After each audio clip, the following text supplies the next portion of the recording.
Namaskar students, welcome back to Brain Cafe biology classes. In the last video we studied about transportation in plants, and in this video we will study about transportation in animals. Transportation in plants हम last video में पढ़े. अब क्या होता है transportation इन animals, इस video में पढ़ेंगे. तो जिन जिन लोगों ने सब्सक्राइब कर लिया है उनके लिए एकदम तहे दिल से नमस्कार, और जिन जिन लोगों ने नहीं किया, नए हो कोई बात नहीं, सब्सक्राइब कर लो और पीछे वाले वीडियो जरूर देख लेना क्योंकि तुम्हारे लिए बहुत इंपॉर्टेंट है ना.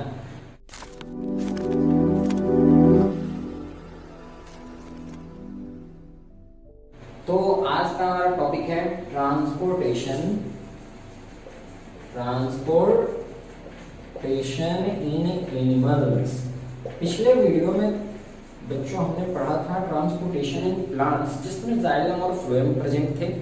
जाइलम कंडक्टिंग और फ्लोएम कंडक्टिंग टिश्यूज थे. यहाँ पे क्या होता है, जो एनिमल्स होते हैं इनमें क्या होता है, सर्कुलेटरी सिस्टम होता है. क्या होता है, circulatory system. Circulatory system comprise करता है ब्लड वेस्कुलर सिस्टम और लिम्फेटिक सिस्टम. इसमें दो हो जाते हैं, blood vascular system and lymphatic system. तो ब्लड वेस्कुलर सिस्टम में क्या होता है कि ब्लड वेस्कुलर सिस्टम में आता है blood vessels and the heart, है ना, the heart. Blood vessels and the heart, इन तीनों के बारे में हम लोग ध्यान से पढ़ेंगे. फिर लिम्फेटिक सिस्टम है उसके बारे में पढ़ेंगे. तो वन बाय वन हम लोग स्टार्ट करते हैं. ब्लड में क्या होता है, प्लाज्मा 55% होता है, आरबीसी, डब्ल्यूबीसीज एंड इधर आ जाते हैं हम लोग प्लेटलेट्स. इतने कंपोनेंट्स होते हैं किसके, ब्लड के. ठीक है, ब्लड में क्या हो गया, plasma, RBC, WBC and platelets. तो plasma fluid part, liquid part of the blood, ये लिक्विड स्ट्रॉ कलर्ड होता है. ठीक है, 55% कंट्रीब्यूट करता है, जिसमें आरबीसी, डब्ल्यूबीसी और प्लेटलेट तीनों क्या होता है, फ्लोट करते हैं. जैसे साइटोप्लाज्म होता है सेल का, वैसे ब्लड सेल्स में क्या होता है, साइटोप्लाज्म होता है, प्लाज्मा हो गया हमारा. ठीक है, अब क्या है कि अब दूसरा चलते हैं RBC. RBC red blood cell. इसमें क्या होता है, एक रेस्पिरेटरी पिगमेंट प्रेजेंट होता है जिसका क्या नाम है, हीमोग्लोबिन. रेस्पिरेशन में मैंने इसका जिक्र किया था कि हीमोग्लोबिन जो है वो ट्रांसपोर्ट ऑफ गैसेस में मदद करता है, साथ साथ ट्रांसपोर्ट ऑफ मटेरियल में भी वो मदद करता है. डब्ल्यूबीसीज इन्फेक्शंस के अगेंस्ट फाइट करता है. प्लेटलेट्स जो ब्लड क्लॉटिंग, जब भी हमारा हैंड वगैरह कट हो जाता है तो उसको ब्लड क्लॉट करने में मदद करता है. तो क्वेश्चन कभी कभी पूछता है what are the functions of blood, mention the functions of blood. Blood के फंक्शन 5 हमारे हो गए, transportation of gases, transportation of waste material, fight against infection, blood clotting and body temperature regulation. इतना काम कौन करता है, ब्लड करता है. अब लोग चलते हैं ब्लड वेजल्स में. आर्टरीज होते हैं, वेन्स होते हैं, capillaries. AVC, arteries, veins and capillaries. जो आर्टरीज होती हैं वो थिक होती हैं, इलास्टिक, और ये क्या करते हैं, ब्लड को हार्ट से दूर ले जाती है, यानी कि from heart to all other parts of the body. कौन लेकर जाएगा, आर्टरीज. वेन्स क्या होते हैं, यानी आर्टरीज क्या कैरी करेंगे, oxygenated blood, accept pulmonary artery जो क्या कैरी करता है, डीऑक्सीजनेटेड ब्लड. वेन्स मोस्टली क्या कैरी करते हैं, ये थिन होते हैं आर्टरीज की अपेक्षा, और ये क्या कैरी करते हैं, deoxygenated blood from all body parts to heart. वापस ब्रिंग बैक लाते हैं हार्ट को, और हार्ट से वहां से फिर क्या आते हैं, लंग्स तक, यही लेकर. तो यहाँ पे कौन काम करेगा, पल्मोनरी वेन, जो क्या है, एक्सेप्शन है, जो क्या करता है, ऑक्सीजनेटेड ब्लड को कैरी करता है. दूसरे आते हैं, लास्ट हमारा कैपिलरीज. ये थिन ब्लड वेजल्स होते हैं, और ये क्या करते हैं, ऑक्सीजन और कार्बन डाइऑक्साइड को एक्सचेंज करते हैं, ईच एंड एवरी सेल तक पहुंचाते हैं, और उससे क्या करते हैं, वापस लेते हैं. उसके बाद आता है हमारा द हार्ट. हार्ट जो होता है फिस्ट शेप्ड होता है, और 0.43% ऑफ द बॉडी वेट, हमारे बॉडी का जो वेट होता है उसके 0.43% वेट होता है किसका, हार्ट का. एक इसमें मेम्ब्रेन होता है जिसको हम लोग क्या कहते हैं, पेरिकार्डियल मेम्ब्रेन, जो इसको क्या करता है, प्रोटेक्ट करता है. थोरेसिक कैविटी के जो नीचे प्रेजेंट होते हैं द हार्ट. और द हार्ट का मेन फंक्शन है ब्लड को पंप करना. ये कभी भी थकता नहीं है. ये ब्लड के जो कार्डियक सेल्स होते हैं वो कभी भी टायर्ड नहीं होते, कभी नहीं थकते, एकदम चलते रहते. क्योंकि अगर ये बंद हो गया तो जिंदगी फुल स्टॉप. इसका फुल स्टॉप, आपका फुल स्टॉप, है ना. तो अब हम लोग चलते हैं किसके बारे में पढ़ेंगे, द हार्ट के बारे में. तो हम लोग स्टार्ट करते हैं द हार्ट. हार्ट के बारे में हम पढ़ेंगे. तो हार्ट हमारा चलो बनाते हैं और इसके बारे में जानते हैं। हार्ट क्या होता है? कोनिकल स्ट्रक्चर होता है, ठीक है। कैसा स्ट्रक्चर होता है? कोनिकल डार्क रेडिश ऑर्गन होता है, ठीक है। कैसा होता है? Dark reddish organ. ये 4 चैम्बर्स में होता है, right atrium, left atrium, right ventricle, left ventricle. और ये किसके थ्रू सेपरेटेड होते हैं? वाल्व्स के थ्रू। बाइकस्पिड और ट्राइकस्पिड 2 वाल्व्स होते हैं जिनके थ्रू क्या होता है? सेपरेटेड होते हैं। हार्ट में कितने होते हैं? 4 चैम्बर। जो सेपरेशन होता है ऑक्सीजनेटेड और डीऑक्सीजनेटेड ब्लड का, इसको हम लोग क्या कहते हैं? Double circulation. इसको इस टाइप के हम लोग क्या कहते हैं? डबल सर्कुलेशन या फिर डबल सर्कुलेटरी सिस्टम प्रेजेंट होता है हार्ट में, मैमेलियन हार्ट में, ठीक है। अब हम लोग चलते हैं, यहाँ पे हो गया मैकेनिज्म देख लेते हैं जरा। लंग्स और इधर हमारा समझ लो बॉडी, ठीक है। चलते हैं लंग्स। लंग्स से क्या होगा कि ऑक्सीजनेटेड ब्लड कहां पे आएगा? लेफ्ट एट्रियम में। कौन लेकर आएगा? Pulmonary when, PV. Pulmonary vein मैंने बताया कि क्या कैरी करता है? Oxygenated blood. तो पल्मोनरी वेन ऑक्सीजनेटेड ब्लड को लेकर कहां पे आएगा? लेफ्ट एट्रियम में। लेफ्ट एट्रियम क्या होगा? कॉन्ट्रैक्ट करेगा और ब्लड को पुश करेगा लेफ्ट वेंट्रिकल में। अब यहाँ पे जो वाल्व्स प्रेजेंट होते हैं ये क्या करते हैं? बैकफ्लो ऑफ द ब्लड को प्रिवेंट करते हैं, prevent the backflow of the blood. चला गया। और लेफ्ट वेंट्रिकल से बॉडी में कौन लेकर जाएगा? आर्टरीज। आर्टरीज लेके चली गई, ठीक। अब बॉडी से आएगा कौन? Deoxygenated blood. कहां पे आएगा? राइट एट्रियम में। कौन लेकर आएगा? वेन्स। बॉडी से डीऑक्सीजनेटेड ब्लड वेन्स कैरी करती हैं कहां तक? राइट एट्रियम में। राइट एट्रियम कॉन्ट्रैक्ट करेगा, ब्लड को कहां पे पुश करेगा? Right ventricle. राइट वेंट्रिकल से ब्लड कहां पे जाएगा?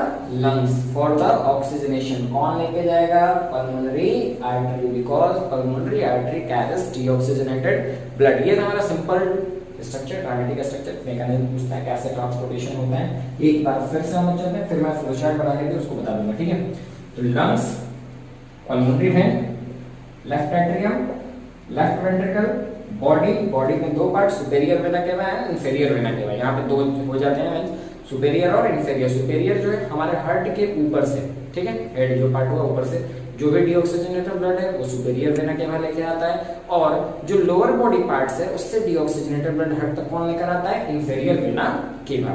तो लंग्स से पल्मोनरी वेन ऑक्सीजनेटेड ब्लड लेकर आएंगे लेफ्ट एट्रियम में। लेफ्ट एट्रियम कॉन्ट्रैक्ट करेगा, ब्लड को पुश कहां पे करेगा? लेफ्ट वेंट्रिकल में। लेफ्ट वेंट्रिकल से आर्टरीज जो कि ऑक्सीजनेटेड ब्लड को कैरी करती हैं और कहां तक ले जाएंगी? बॉडी तक। बॉडी से डीऑक्सीजनेटेड ब्लड सुपेरियर और इंफीरियर वेना केवा की मदद से कहां पे आएगा? राइट एट्रियम में। कौन लेकर आएगा? वेन्स लेकर आएंगे। और राइट एट्रियम कॉन्ट्रैक्ट करेगा, ब्लड को पुश कहां करेगा? Right ventricle. और फिर ब्लड को पल्मोनरी आर्टरी जो है वो लेके चला जाएगा लंग्स में for the oxygenation of the blood. तो ये था हमारा mechanism of the heart. Heart में 4 चैम्बर्स होते हैं, कोनिकल शेप्ड होता है, फिश शेप्ड होता है, 0.43% ऑफ द बॉडी वेट होता है, पेरिकार्डियल मेम्ब्रेन प्रेजेंट होता है, रेडिश ब्राउन ऑर्गन होता है, डार्क रेडिश ब्राउन ऑर्गन होता है ये, ठीक है। इसमें 4 चैम्बर होते हैं, वाल्व्स प्रेजेंट होते हैं जो ब्लड के बैकफ्लो को क्या करते हैं? प्रिवेंट करते हैं। ट्राइकस्पिड एंड ट्राइकस्पिड वाल्व्स हो जाते हैं। सुपेरियर और इंफीरियर वेना केवा होता है, इसमें पेस मेकर होता है जो कि ब्लड को पंप करने में मदद। मेन फंक्शन है ब्लड का क्या? To pump the blood. Blood को पंप करना ही मेन फंक्शन है हार्ट का हमारे, ठीक है। तो एक आता है इसमें कार्डियक साइकिल। कार्डियक साइकिल क्या होता है? One complete sequence of filling and pumping. एक बार कंप्लीट ब्लड हमारा फिल हुआ, फिर पंप हो गया, इसी को हम लोग क्या कहते हैं? Cardiac cycle. इसमें 2 होते हैं, सिस्टोल एंड डायस्टोल। जब हमारे वेंट्रिकल्स कॉन्ट्रैक्ट करते हैं, ठीक है, तो उसको हम लोग क्या कहते हैं? सिस्टोल। और जब रिलैक्स करते हैं तो उसको हम लोग क्या कहते हैं? डायस्टोल। ये था हमारा हार्ट का मैकेनिज्म। अब चलो एक तुमको मैं बता देता हूँ एक फ्लोचार्ट के थ्रू भी बने जैसे मैकेनिज्म या वर्किंग ऑफ हार्ट। फ्लोचार्ट के थ्रू मैंने कहा था, बता दो। सबसे पहले लेते हैं लंग्स।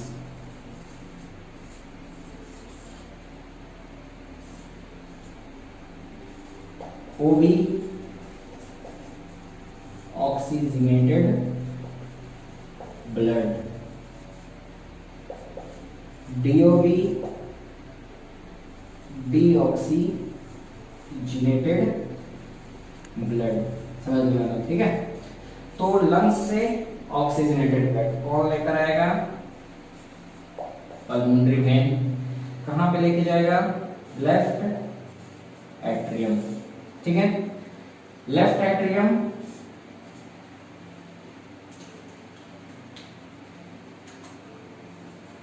कॉन्ट्रैक्ट्स,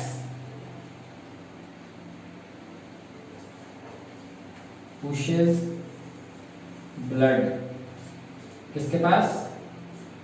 लेफ्ट वेंट्रिकल के पास। Left ventricle contracts,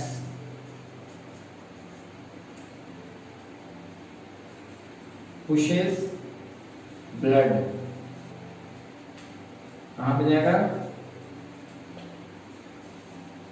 all over the body parts. ये हमारा एक साइकिल होगा किसका? लंग्स से पल्मोनरी वेन ऑक्सीजनेटेड ब्लड को कैरी करके लाता है कहां पे? लेफ्ट एट्रियम में। लेफ्ट एट्रियम कॉन्ट्रैक्ट करता है ब्लड को, pushes the blood to left ventricle. Left ventricle contract करता है और ब्लड को का pushes blood all over the body parts, पूरे बॉडी पार्ट्स को कर दिया। अब क्या हुआ? वापस all over the body part से आया ब्लड कहां पे? Right atrium. कौन लेकर आया? वेंस लेकर आया। ठीक है, किसकी मदद से? Superior end inferior vena cava की मदद से लेकर आ गए यहां पे राइट एट्रियम तक। Right atrium contracts, pushes blood. किसको पुश करेगा? तो चलो किसको? राइट वेंट्रिकल को कर दिया। राइट वेंट्रिकल चला गया, राइट वेंट्रिकल कॉन्ट्रैक्ट्स, पुशेस या फिर पंप्स, दोनों में से कोई भी लिख सकते हो तुम, कहीं भी। पुशेस ब्लड कहां पे? लंग्स पे। किसकी मदद से? कौन लेकर के जाएगा? पल्मोनरी आर्टरी क्या करेगा? लेकर जाएगा। कैसा ये ब्लड होगा? DOB, deoxygenated blood. साफ लिख देता हूं, DOB समझने के लिए, डीऑक्सीजनेटेड ब्लड। यहाँ पे भी कौन सा ब्लड होगा? ये सारे ऑक्सीजनेटेड, इस पोर्शन में यहां तक ऑक्सीजनेटेड ब्लड, और इस पोर्शन में यहां से यहां तक हमारा हो गया डी ऑक्सीजनेटेड ब्लड। ठीक है, तो एक बार फिर से मैं बताता हूं, लंग्स से पल्मोनरी वेन ऑक्सीजनेटेड ब्लड को कहां पे आएगा? Left atrium. लेफ्ट एट्रियम से ब्लड कॉन्ट्रैक्ट होगा, कहां पे जाएगा? पुशेस ब्लड करेगा कहां पे? Left ventricle. Left ventricle contract करेगा कहां पे जाएगा? All over the body part. कौन लेकर जाएगा? ये यहां पे मैं सॉरी लिखना भूल गया, आर्टरीज। कौन लेकर आएंगे? Arteries. All over the body part से डीऑक्सीजनेटेड ब्लड। कैसा ब्लड? Deoxygenated blood. कौन लेकर आएगा? वेन। किसकी वजह से? सुपेरियर और इंफीरियर वेन निकालने की मदद से राइट एट्रियम में आएगा। राइट एट्रियम कॉन्ट्रैक्ट करेगा, ब्लड को पुश करेगा कहां पे? राइट वेंट्रिकल कॉन्ट्रैक्ट करेगा, पुश करेगा ब्लड को कहां पे? लंग्स पे, for the oxygenation of the blood. किसकी मदद से? पल्मोनरी आर्टरी की मदद से। अब ब्लड प्रेशर। ब्लड प्रेशर क्या होता है कि जब movement of movement of blood wall में होता है, यानी कि वेजल्स में होता है, तो वॉल्स पे क्या होता है? प्रेशर एक्सर्ट होता है। ठीक है, लिक्विड एक्सर्ट प्रेशर वॉल पे पढ़े हो तुम लोग क्लास 9 में। ठीक वैसा ही जो ब्लड है अपने वेजल से उनके वॉल्स पे क्या करता है? प्रेशर एक्सर्ट करता है। उसको हम लोग क्या कहते हैं? Blood pressure. और इसको हम लोग मेजर किससे करते हैं? एक इंस्ट्रूमेंट से, स्फिग्नोमैनोमीटर। इसकी मदद से मेजर करते हैं, स्फिग्नोमैनोमीटर। अब इनमें क्या होता है? दो फेज होता है, सिस्टोलिक फेज और डायस्टोलिक फेज। जब वेंट्रिकल्स कॉन्ट्रैक्ट करते हैं तो उसको सिस्टोलिक फेज कहते हैं, और जब रिलैक्स करते हैं तो उसको हम लोग क्या कहते हैं? Diastolic phase. अगर एबनॉर्मल ब्लड प्रेशर यानी कि हाई ब्लड प्रेशर तो उसको हाइपरटेंशन कहते हैं। लो ब्लड प्रेशर है तो उसको हाइपोटेंशन कहते हैं। अब ये तो था हमारा ब्लड वेस्कुलर सिस्टम। अब है दूसरा पार्ट जो था हमारा lymphatic system. Lymphatic system question ये राइज होता है लिम्फ क्या होता है, इसमें क्या कंप्राइज करता है लिम्फ। लिम्फ क्या होता है, टिश्यू फ्लूइड होता है या फिर extra tissue extra cellular fluid जो एस्केप कर जाता है इंटरस्टिशियल सेल्स के बीच में, यानी दो सेल्स हैं उनके बीच में जो एक्स्ट्रा फ्लूइड होगा सेल के अंदर वो क्या होता है डिफ्यूज कर जाता है, जैसे ये दो हो गए, ठीक है सेल्स हो गए। अब इन दोनों के बीच में ये सेल्स के पास है ये भी सेल्स के पास है, अगर ज्यादा हो गया तो ये क्या करते हैं लीव कर देते हैं, रिलीज कर देते हैं मॉलिक्यूल्स को और दोनों सेल्स के बीच में जाके वो जमा हो जाता है, इसी को हम लोग क्या कहते हैं लिम्फ कहते हैं। ये कलरलेस येलोइश टाइप का होता है थोड़ा सा, और ये इंटरसेलुलर स्पेस में जाके क्या होता है जमा हो जाता है। और जब भी नीड होता है, मतलब कभी डाइजेस्टिव फैट प्रोटीन इन सब का अमाउंट का नीड है सेल में, तो ये क्या करता है वापस अपने सेक्रेशन को ड्रेन कर देता है। तो लिम्फ क्या करता है जैसे ड्रेन सिस्टम को मेंटेन करने में हमारे मदद करता है। अगर कहीं पे कोई ब्लॉकेज हो गया है, सेल्स ब्लॉक हो गए हैं, वेसल्स ब्लॉक हो गए हैं, तो ये क्या करता है अपना सेक्रेशन डाल देगा जिसकी वजह से और प्रेशर बढ़ जाता है और वो ब्लॉक ब्रेक हो जाता है। तो लिम्फेटिक सिस्टम में लिम्फ होता है, वर्क करता है हमारा। तो जो आप तक हमने पढ़े ब्लड वेस्कुलर सिस्टम और lymphatic system. Blood vascular system में ब्लड था, ब्लड वेजल्स थे और द हार्ट था। लिम्फेटिक सिस्टम में lymph vessels and lymph nodes. Lymph node जैसे लिम्फ हो गया कलरलेस लिक्विड, अब जब भी नीड होगा तो ये चेन बना देते हैं। कलरलेस करने का मतलब क्या, ये फैट प्रोटीन सॉल्ट ये कुछ भी हो सकते हैं, ठीक है ऐसा कुछ नहीं कि एक ही चीज होता है, फैट प्रोटीन सॉल्ट इन सबसे मिलकर बना होता है ये। अब क्या होता है कि वेजल्स का फॉर्मेशन कर देंगे और वहां पे पॉइंट्स होते हैं जिनको हम क्या कहते हैं लिम्फ नोड, जहां पे क्या करते हैं ड्रेन करते हैं अपना सेक्रेशन किसमें flow back to into the blood vessels. Blood vessels पे अपना सेक्रेशन फिर से वापस के डाल देते हैं। तो ये था हमारा transportation in plants and animal. तो फ्रेंड्स जो नेक्स्ट वीडियो होगी उसमें हम लोग स्टडी करेंगे किसके बारे में, एक्सक्रीशन के बारे में। तब तक के लिए नमस्कार, इजाजत दीजिए। और चैनल को अब तक आपने अगर सब्सक्राइब नहीं किया है तो लाइक सब्सक्राइब और शेयर जरूर कीजिए, क्योंकि आप लोगों का प्यार ही मुझे वीडियो बनाने में मदद करता है और आगे भी मैं ऐसे ही वीडियोस बनाते रहूँगा आपके लिए। जो भी आपके रिव्यूज हैं कृपया कर कमेंट में जरूर डालें। क्वेश्चन हाँ एनसीईआरटी के क्वेश्चन बना लें, क्योंकि एक्सक्रीशन के बाद हम लोग एनसीईआरटी के इंटेक्स्ट एंड आउटटेक्स्ट क्वेश्चन को डिस्क्राइब करेंगे, यानी डिस्कस करेंगे उनके proper answers, the way how to write the answers, किस तरह एनसीईआरटी को डिस्कस करना है, आपको क्या लिखना है, एनसीईआरटी की लाइंस को कैसे छुड़ाना है, सब आपको डिस्कस मैं 2-3 वीडियो के बाद बताऊंगा। ठीक, तब तक के लिए एक्सक्रीशन हम लोग पढ़ेंगे नेक्स्ट वीडियो में। तब तक आप रिविजन कर लेना न्यूट्रिशन का, रेस्पिरेशन का और ट्रांसपोर्टेशन के लिए। Thank you.